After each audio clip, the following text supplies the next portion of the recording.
날이 따뜻해지면서 나들이를 가거나 미뤘던 운동을 계획하면서 야외 활동이 부쩍 증가했는데요. 봄에는 늘어난 활동량만큼 하지정맥류에 노출될 위험성도 높아질 수 있기 때문에 각별한 주의가 필요합니다. 안녕하세요. 하지정맥류 치료의사 외과 전문의 강병완 원장입니다.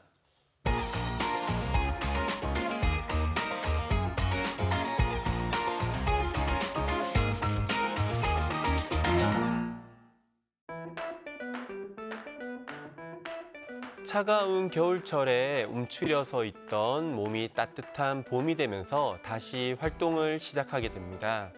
겨울철에는 활동량이 적어서 근육이 긴장되어 있는 경우가 많고, 차가운 기온에 정맥이 수축되어 있는 경우 또한 많습니다. 날씨가 따뜻해져 오면서 몸이 준비될 틈도 없이 갑자기 활동량이 많아지게 되면 근육이 쉽게 손상을 받을 수도 있고, 더군다나 정맥이 따뜻한 기온에 확장되는데 많은 활동량에 적응되지 못한 상태에서 과도한 운동을 하게 되면 확장된 정맥이 손상을 받을 수도 있습니다. 하지정맥류는 말 그대로 다리에 정맥에 문제가 생긴 질병입니다. 다리의 정맥은 심장에서 동맥을 통해 다리로 내려온 혈액을 다시 심장으로 올라가게 하면서 다리에서 생긴 노폐물들을 제거해주는 역할을 합니다.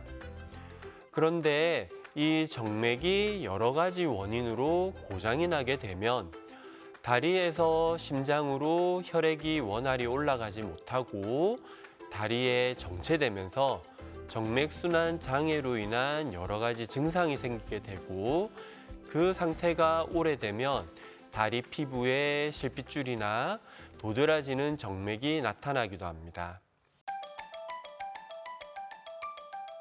다리의 정맥은 하나만 있는 것이 아닙니다. 울산에서 서울로 올라갈 때 도로도 있고 철도도 있고 비행기도 있는 것처럼 다리로 내려온 혈액이 심장으로 올라가는 정맥은 하나가 아니라 여러 개의 정맥이 있습니다. 이 정맥들은 서로 연결이 되어 있어 어느 하나의 정맥에 문제가 생기면 다른 정맥이 그 일을 대신해 주면서 혈액순환이 유지되도록 해줍니다. 그런데 이러한 정맥의 문제가 점점 심해지고 오래되면 결국 다른 정맥의 기능도 같이 문제가 생기면서 몸에서는 더 이상 버티지 못하고 새로운 정맥을 만들어내게 되는데, 이것이 실핏줄이나 도드라지는 정맥으로 나타나게 됩니다. 주변을 살펴보면 다리가 불편한 분들이 많이 있습니다. 무릎 관절이 안 좋아서 다리가 아픈 분들도 있고, 척추가 안 좋아서 다리가 저리다는 분도 계시지만, 하지정맥류로 인해 다리가 불편한 분들도 의외로 많이 있습니다. 대부분 하지정맥류를 다리에 혈관이 보이거나 도드라지는 것이라고 생각하다 보니 다리가 불편해도 겉으로 혈관이 보이지 않으면 하지정맥류라고 생각을 하지 못하는 경우가 많습니다. 하지만 하지정맥류의 경우 겉으로 혈관이 보이는 것이 하지정맥류가 상당히 진행되었을 때 나타나는 소견이다 보니 실제 하지정맥류가 있어도 겉으로 혈관이 보이지 않는 경우가 절반 정도에 이른다고 합니다. 하지정맥류는 흔한 질병 중에 하나입니다. 하지정맥류는 전체 성인의 절반 정도에서 나타난다는 보고도 있습니다. 그래서 실핏줄이나 도드라지는 정맥이 없더라도 다리에 피로감, 무거움, 저림, 통증, 부종, 경련 등의 불편한 증상이 있다면 하지정맥류를 한 번쯤은 의심해 볼 필요가 있습니다. 다리의 정맥에 문제가 생기는 원인은 다양합니다.